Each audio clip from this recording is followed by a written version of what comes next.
ओम नमो भगवते वासुदेवाय। तीसरा अध्याय, भगवान के अवतारों का वर्णन।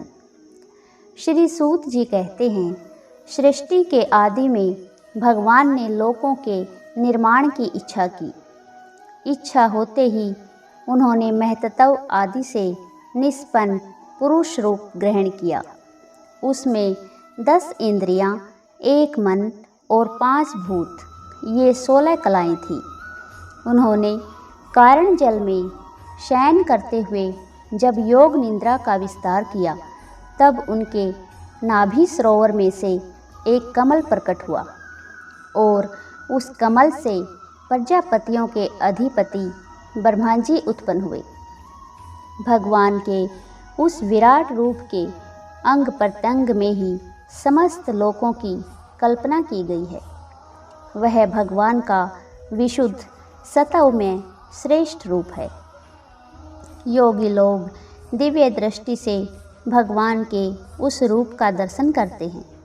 भगवान का वह रूप हजारों पैर, जांघें, भुजाएं और मुखों के कारण अत्यंत विलक्षण है। उसमें सहस्त्रों सिर, हजारों कान, हजारों आँखें और हजारों नासिकाएं हैं। हजारों मुकुट, वस्त्र और कुंडल आदि आभूषणों से वह उल्लसित रहता है। भगवान का यही पुरुष रूप, जिसे नारायण कहते हैं, अनेक अवतारों का अक्षय कोश है। इसी से सारे अवतार प्रकट होते हैं। इस रूप के छोटे से छोटे अंश से देवता, पशु पक्षी और मनुष्य आदि योनियों की सृष्टि होती है। उन्हीं प्रभु ने पहले कौमार सर्ग में सनक, सनंदन, सनातन और सनत कुमार, इन 4 ब्राह्मणों के रूप में अवतार ग्रहण करके अत्यंत कठिन अखंड ब्रह्मचर्य का पालन किया। दूसरी बार इस संसार के कल्याण के लिए समस्त यज्ञों के स्वामी उन भगवान ने ही रसातल में गई हुई पृथ्वी को निकाल लाने के विचार से शुक्र रूप धारण किया। ऋषियों की सृष्टि में उन्होंने देवर्षि नारद के रूप में तीसरा अवतार ग्रहण किया और सातवत तंत्र का, जिसे नारद 5 रात्र कहते हैं, उपदेश किया। उसमें कर्मों के द्वारा किस प्रकार कर्म बंधन से मुक्ति मिलती है, इसका वर्णन है। धर्मपत्नी मूर्ति के गर्भ से उन्होंने नर नारायण के रूप में चौथा अवतार ग्रहण किया। इस अवतार में उन्होंने ऋषि बनकर मन और इंद्रियों का सर्वथा संयम करके बड़ी कठिन तपस्या की। 5वें अवतार में वे सिद्धों के स्वामी कपिल के रूप में प्रकट हुए और तत्वों का निर्णय करने वाले सांख्य शास्त्र का, जो समय के फेर से लुप्त हो गया था, आसुरी नामक ब्राह्मण का उपदेश किया। अनुसुईया के वर मांगने पर 6ठे अवतार में वे अत्रि की संतान दत्तात्रेय हुए। इस अवतार में उन्होंने अलर्क एवं प्रहलाद आदि को ब्रह्म ज्ञान का उपदेश किया।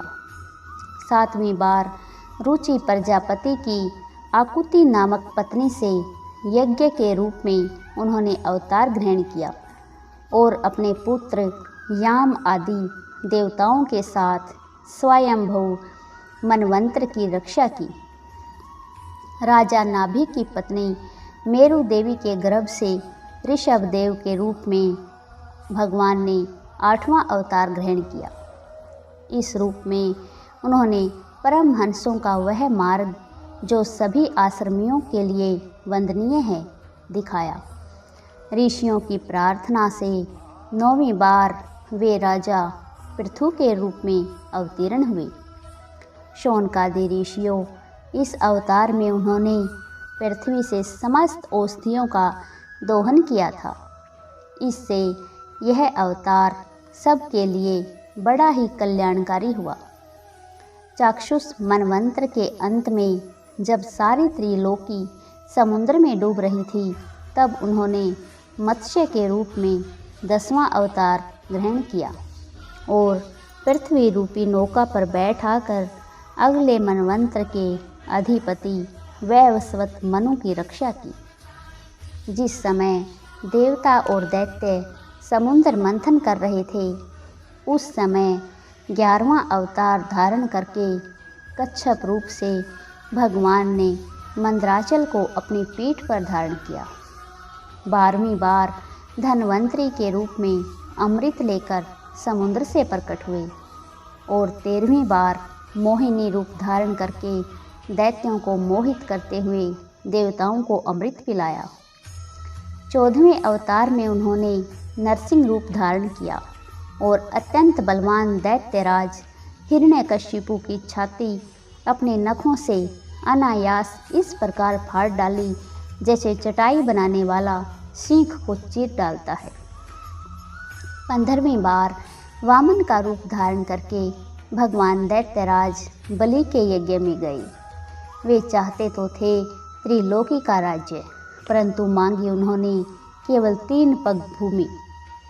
16वें परशुराम अवतार में जब उन्होंने देखा कि राजा लोग ब्राह्मणों के द्रोही हो गए हैं, तब क्रोधित होकर उन्होंने पृथ्वी को 21 बार क्षत्रियों से शून्य कर दिया। इसके बाद 17वें अवतार में सत्यवती के गर्भ से पराशर जी के द्वारा वे व्यास जी के रूप में अवतीर्ण हुए। उस समय लोगों की समझ और धारणा शक्ति कम देखकर आपने वेद रूप वृक्ष की कई शाखाएं बना दी। 18वीं बार देवताओं का कार्य संपन्न करने की इच्छा से उन्होंने राजा के रूप में राम अवतार ग्रहण किया और सेतु बंधन, रावण वध आदि वीरतापूर्ण बहुत सी लीलाएं की। 19वें और 20वें अवतारों में उन्होंने यदुवंश में बलराम और श्री कृष्ण के नाम से प्रकट होकर पृथ्वी का भार उतारा। इसके बाद कलयुग आ जाने पर मगध देश बिहार में देवताओं के द्वेषी दैत्यों को मोहित करने के लिए अजन के पुत्र रूप में आपका बुध अवतार होगा। इसके भी बहुत पीछे जब कलयुग का अंत समीप होगा और राजा लोग प्राय लुटेरे हो जाएंगे, तब जगत के रक्षक भगवान विष्णु यश नामक ब्राह्मण के घर कल की रूप में अवतीर्ण होंगे। शौनकादि ऋषियों जैसे अगाध सरोवर से हजारों छोटे छोटे नाले निकलते हैं, वैसे ही सतवनिधि भगवान श्री हरि के असंख्य अवतार हुआ करते हैं। ऋषि, मनु, देवता, प्रजापति, मनुपुत्र और जितने भी महान शक्तिशाली हैं, वे सब के सब भगवान के ही अंश हैं। ये सब अवतार तो भगवान के अंशावतार अथवा कलावतार हैं, परंतु भगवान श्री कृष्ण तो स्वयं भगवान ही हैं। जब लोग दैत्यों के अत्याचार से व्याकुल हो उठते हैं, तब युग युग में अनेक रूप धारण करके भगवान श्री कृष्ण उनकी रक्षा करते हैं। भगवान के दिव्य जन्मों की यह कथा अत्यंत गोपनीय रहस्यमयी है। जो मनुष्य एकाग्रचित्त से नियम पूर्वक सायंकाल और प्रातःकाल प्रेम से इसका पाठ करता है, वह सब दुखों से छूट जाता है। प्राकृत स्वरूप रहित जिनमें भगवान का जो यह स्थूल जगदाकार रूप है, यह उनकी माया के महतत्व आदि गुणों से भगवान में ही कल्पित है। जैसे बादल वायु के आश्रय रहते हैं और धूसरपना धूल में होता है, परंतु अल्प बुद्धि मनुष्य बादलों का आकाश में और धूसरपने का वायु में आरोप करते हैं। वैसे ही अविवेकी पुरुष सबके साक्षी आत्मा में स्थूल दृश्य रूप जगत का आरोप करते हैं। इस स्थूल रूप से परे भगवान का एक सूक्ष्म अव्यक्त रूप है जो न तो स्थूल की तरह आकार आदि गुणों वाला है और न देखने सुनने में ही आ सकता है। वही सूक्ष्म शरीर है। आत्मा का आरोप या प्रवेश होने से वही जीव कहलाता है और इसी का बार बार जन्म होता है। उपर्युक्त सूक्ष्म और स्थूल शरीर अविद्या से ही आत्मा में आरोपित है।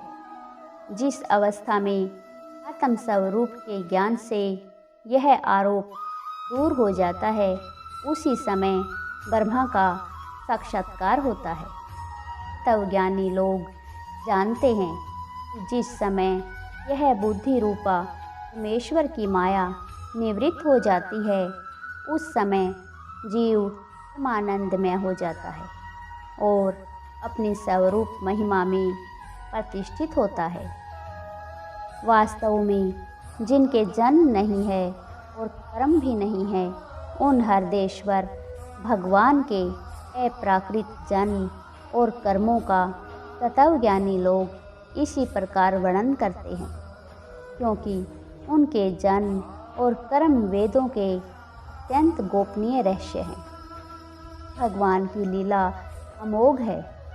वे लीला से ही इस संसार का सृजन, पालन और संहार करते हैं, किंतु इसमें आसक्त नहीं होते।